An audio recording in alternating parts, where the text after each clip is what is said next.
Back now with a special edition of NewsNation Prime, the Delphi murders 5 years later. As we have mentioned, the biggest evidence in this case comes from Libby German's cell phone. That grainy image of a man on the high bridge and an audio recording that the 14-year-old had the forethought to take, even in the face of danger. Hundreds, if not thousands, of tips have poured in from social media, internet sleuths, even podcasts about the murders of Abby and Libby.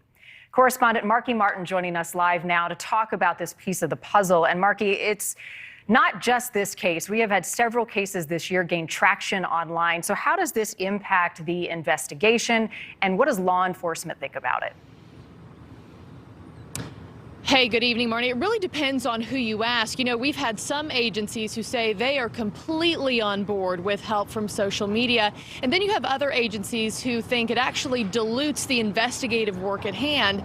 But two things are for certain, and that is social sleuthing. It's a double-edged sword. And also, this group of online detectives is a growing group, and they are on the case.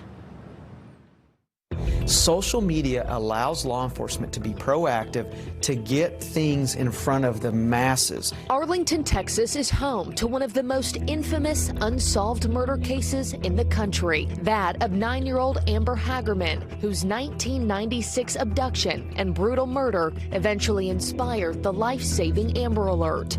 Her killer has never been caught. Still, police here continue to work the case and frequently update and monitor social media for new leads. Deputy Chief Christopher Cook tells NewsNation, at first, his investigators feared the internet. I remember when we first adopted social media, trying to get information from detectives was like pulling teeth, because they really didn't know exactly, how's this going to work? Or is this going to work myself out of a job where I'm no longer needed as a detective? And quite the contrary. He says there are many cases his department wouldn't have solved without it. But on major cases like the Delphi murders, online tips come in so quickly it can overwhelm investigators, especially in smaller departments. We have this amazing ability to communicate today, and I don't understand it. I'm not going to pretend to. Indiana State Police Superintendent Doug Carter says his officers have received information about the Delphi murders from around the globe, but it turns problematic when internet sleuths make accusations and post them publicly. It happened for his teams numerous times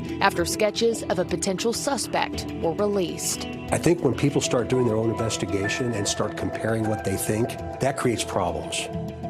We ask them not to do that. There are a lot of people that look like the sketches that we've released. And then when you blow that out there with a picture of somebody that they think next to a sketch, imagine what it does to that person if they're not involved at all. There's no perfect system, but ultimately the overall goal for everybody involved should be to find the killer. Derek Levasseur hosts a popular podcast called Crime Weekly. He says the Delphi murders is the type of case his fans really get into. I think the web sleuths out there are baffled by this case because on the surface, it appears like the police have a lot, right? We have the suspect's voice, we have video for the alleged suspect, and yet here we are 5 years later talking on the anniversary, and there's still no one that's been charged with the murder of Libby and Abby. And the biggest reminder from law enforcement to the true crime community, a laptop isn't a badge. Certainly we want the tips, and we don't want to shy away from people sending us information, but there is sometimes a line that is crossed. Some people are really their own private investigators. They'll take a piece of information that's come out from a law enforcement agency, and all of a sudden they're kind of on the trail.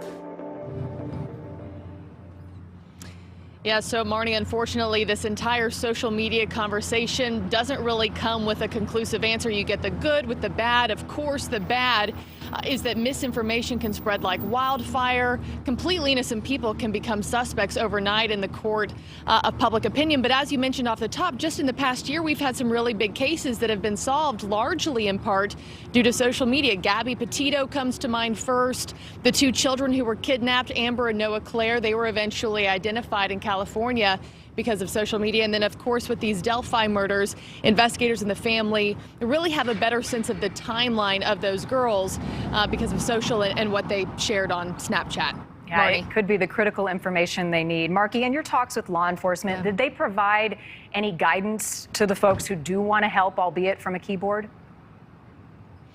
I asked Chief Cook from Arlington PD that very question. He said the thing that has to stop is people posting what their gut or their hunch is telling them. He says that is not helpful. It also becomes hazardous when online sleuths really think they can solve it. They show up to scenes, they start trespassing on public property. He says that has to stop as well. If you have a lead, take it straight to the police department. And then he says for people who are just kind of consuming posts and information online, don't believe everything that you read, of course, and really be smart about what you decide to share, who you decide to engage with, because on the other side of that screen is a whole law enforcement team that's having to dig through every single thing that is posted online with these cases. Marky, thank you. Good advice. Thanks for watching. Click the red subscribe button below so you can get more of NewsNation's fact-driven, unbiased coverage.